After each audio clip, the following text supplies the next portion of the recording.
오늘 시편 89편 우리가 읽었는데요. 여기 제일 끝에 여호와를 영원히 찬송할지어다 아멘 아멘. 요거는 그 시편을 5권의 책으로 이렇게 나누어서 분류를 했는데 세 번째 책 마지막 시다 그런 의미입니다.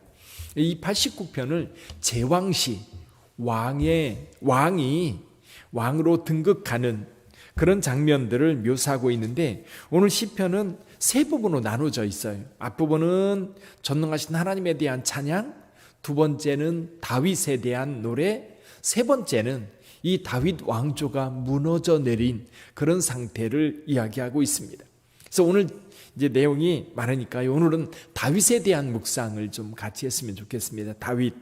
여기 19절 이하에 하나님께서 다윗을 어떻게 세우시고 어떻게 함께 하셨는지에 대해서 쭉 이야기를 하고 있습니다. 자, 우선 여기 20절을 한번 읽어볼까요? 20절 시작. 내가 내 종 다윗을 찾아내어 나의 거룩한 기름을 그에게 부었도다. 자, 다윗은 전혀 알려져 있는 인물이 아니었어요. 하나님께서 사무엘에게 사울로 인하여 실망했을 때 그렇게 실망하고 있지 마라. 내가 한 사람을 택하였다. 베들레헴으로 가라. 그래서 베들레헴에 갔는데 거기에 보아스의 가문이 있었지요. 보아스의 가문 가운데 이새라고 하는 사람이 있었는데 그 집에 갑니다. 그 집은 베들레헴 지역의 유력한 자였어요.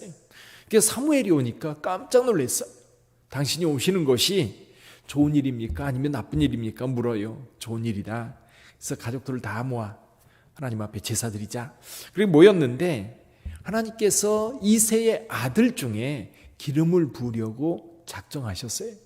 근데 아들들이 8명의 아들이 있는데 그중에 7명이 쫙 서 있는데 다 장수감인 거예요. 다 왕감인 거예요. 사무엘이 큰아들을 딱 보는 순간 하나님께서 이 사람을 선택했구나. 근데 아니라는 거예요.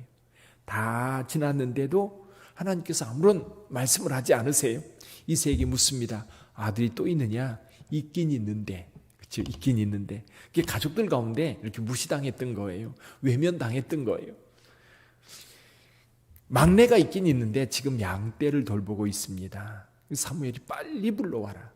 와서 보니까 얼굴이 붉고 동안이면서 그렇게 준수하게 잘 생겼던 겁니다. 그에게 기름 부어 왕으로 삼았지요. 그래서 생각해 보면 이 사무엘이 베들레헴까지 가서 그리고 그 아들들 가운데 봤는데 거기에도 없어서 양틈에 양들과 함께 있던 그 다윗을 불러내요. 뭘 삼았어요? 왕으로 삼았던 겁니다. 그리고 단순히 왕으로 삼은 것으로 끝나지 않았어요. 오늘 본문의 말씀에 보니까 그 다윗에게 하나님께서 힘을 주셔요. 우리 같이 한번 읽어볼까요? 21절 읽어보죠. 21절. 내 손이 그와 함께하여 견고하게 하고 내 발이 그를 힘이 있게 하리로다. 하나님께서 그에게 힘을 주셨어요. 그래서 힘을 주시니까 그가 여러분 어떤 일을 행해도 모든 일들이 형통하게 되었던 거예요. 그러면서 또 한 가지 하나님이 주신 은혜가 있는데 그게 22절 말씀입니다. 22절부터 23절까지 원수가 그에게서 강탈하지 못하며 악한 자가 그를 곤고하게 못하리로다. 내가 그의 앞에서 그 대적들을 박멸하며 그를 미워하는 자들을 치려니와. 원수들이 다윗을 해하지 못하도록 지켜주시겠다는 겁니다. 사울이 그렇게 쫓아다니면서 다윗을 죽이려고 해도 하나님이 그를 보호해 주셨다는 거예요. 압살롬이 반역했을 때에도 하나님이 그를 지켜주셨고 주변 나라들 암몬, 모압, 에돔, 블레셋 주변에 있는 여러 나라들과의 관계성 속에서도 다윗은 언제나 하나님의 보호하심 속에 어딜 가든지 승리했던 겁니다. 하나님이 그를 세우시고 그에게 힘주시고 그 원수들을 물리쳐 줌으로 인하여서 다윗은 어딜 가든지 하나님이 세우신 왕으로서 그 일을 잘 감당할 수 있었던 겁니다. 그래서 이것은 어떤 걸 이야기하느냐 하면 24절에 나의 성실함과 인자함이 그와 함께하리니. 그래서 다윗은 하나님께 이렇게 고백합니다. 26절입니다. 같이 읽어보지요. 그가 내게 부르기를 주는 나의 아버지시요 나의 하나님이시요 나의 구원의 바위이시라 하리로다. 그래서 시편 18편에서 다윗은 이렇게 노래해요. 나의 힘이 되신 여호와여, 내가 주를 사랑합니다. 그러면서 여호와는 나의 반석이시요 나의 요새시요 나의 피할 바위라고 노래하고 있습니다. 하나님께서 힘 주셨고 하나님께서 능력 주셨고 하나님께서 이기게 하셨으니까 이 다윗은 하나님 앞에 그렇게 노래할 수밖에 없었어요. 주는 나의 아버지시요 나의 하나님이시요 나의 구원의 바위시리로다. 그러면서 이 다윗은 다윗의 후손을 세워서 계속해서 왕위를 이어갈 때 다윗의 후손들 가운데 죄를 범할지라도 죄를 범하면 하나님께서 어떻게 처리할 것인가 말씀하고 계세요. 29절 30절에 보면 이렇게 말씀합니다. 또 그의 후손을 영구하게 하여 그의 왕위를 하늘의 날과 같게 하리로다. 만일 그의 자손이 내 법을 버리며 내 규례를 행하지 아니하며 내 율례를 깨뜨리며 내 계명을 지키지 아니하면, 이게 무슨 얘기예요? 악을 범할 수 있다는 겁니다. 그때에 하나님이 어떻게 징계를 하시느냐면 32절에 보니까 내가 회초리로 그들의 죄를 다스리며 채찍으로 그들의 죄악을 벌하리로다. 이 죄에 대해서 분명히 벌을 내립니다.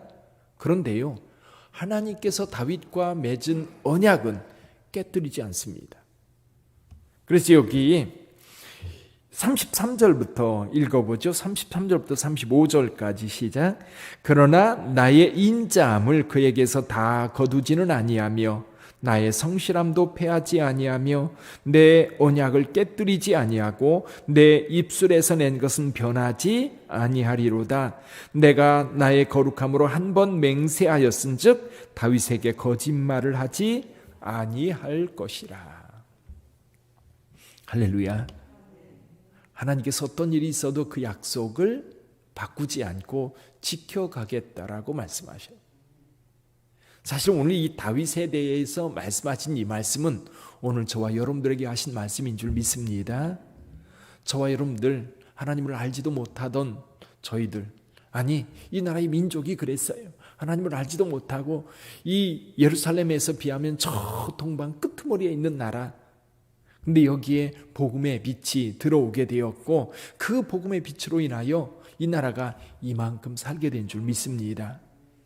그리고 그 중에도 저와 여러분들을 불러, 그저 시골 구석에 아니면 도시 한쪽 구석에 있던 저와 여러분들을 불러 하나님의 자녀로 삼아 주셨어요. 저와 여러분들이 예수를 믿는 동안 하나님은 늘 우리에게 힘을 주셔요. 그래서 저와 여러분들도 신앙생활 하면서 결국 다윗처럼 나의 힘이 되신 여호와여, 내가 주를 사랑합니다. 이 고백이 여러분의 고백이 되기를 주님의 이름으로 축원합니다. 이 고백, 그래서 하나님을 늘 아버지라고 부르면서 힘들 때 하나님 앞에 힘을 구하고 외로울 때 아버지의 이름을 부르면서 위로받고 지쳐 있을 때 하나님 앞에 나와서 하나님 앞에 안기면 하나님이 우리를 회복시켜 주시고 위로해 주시는 줄 믿습니다. 이 다윗이 시편 18편은 인생을 다 살고 모든 원수들로부터 그를 건져준 때에 부른 노래라고 그렇게 이야기하고 있어요. 그 노래가 저와 여러분들의 노래예요. 뿐만 아니라 우리를 대적하려고 하는 사람들 얼마나 많습니까? 은근히 예수 믿지 않는 사람들이 예수 믿는 사람들을 무시하려고 그러고 그 믿음을 우습게 여기려고 하는 그런 사람들이 세상에 얼마나 많습니까? 더군다나 요즘에 코로나 바이러스로 인하여서 이 교회가 세상으로부터 상당히 좀 외면당하는 그런 모습들을 보게 돼요. 근데 여러분 두려워하지 마세요. 우리 하나님은 여러분 편이신 줄 믿습니다. 우리가 건강한 믿음, 이 신천지나 하나님의 교회나 이런 이단들처럼 왜곡된 믿음이 아니라 성경에 나와 있는 정말로 성경적인 믿음, 그러니까 성경을 자기 편리대로 다 뽑아가지고 이단들은 그러는 거예요. 뽑아가지고 그것으로 자기들의 어떤 이론을 세우고 그럽니다. 그거는 하나님을 믿는 게 아니에요. 자기들의 이익을 위해서 하나님을 팔아먹는 사람들이죠. 그러나 진실한 마음으로 그 하나님을 향하여 믿음을 보이고 그 하나님의 뜻을 따라 살고자 하는 죄 백성들에게 하나님은 언제나 힘이 되어 주시고 언제나 하나님께서 돌보시는 줄 믿습니다. 원수들로부터 우리를 지켜주시고요.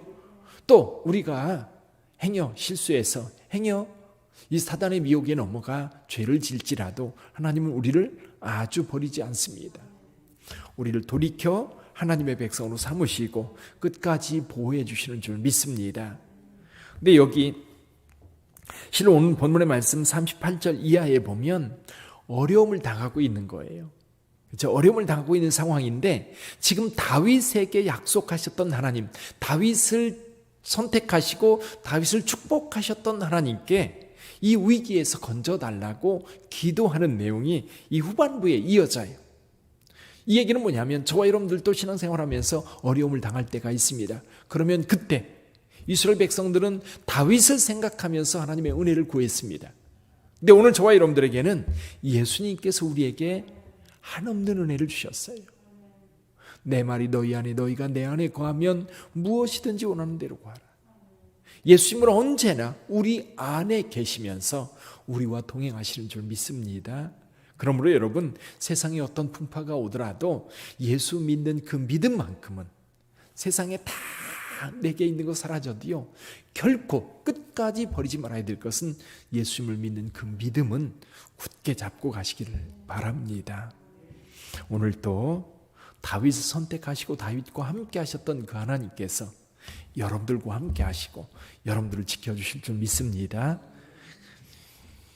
어느 목사님이요 설교를 하다 말고 주머니에서 수표를 한 장 딱 꺼냈어요. 놀랍게도 이 수표가 100만 원짜리 수표였어요. 딱 보여주면서 이거 갖고 싶은 분 계세요? 근데 성도들이 어떻게 했을까요? 이거 갖고 싶은 분 손 들어보세요.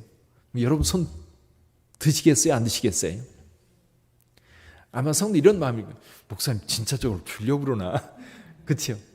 그러면서도 갖고 싶은 분 손 들어보세요. 그런데 성도들이 다 손 들었어요. 근데 목사님이 갑자기 그거를 수표 깨끗하잖아요. 그걸 막 구겼어요.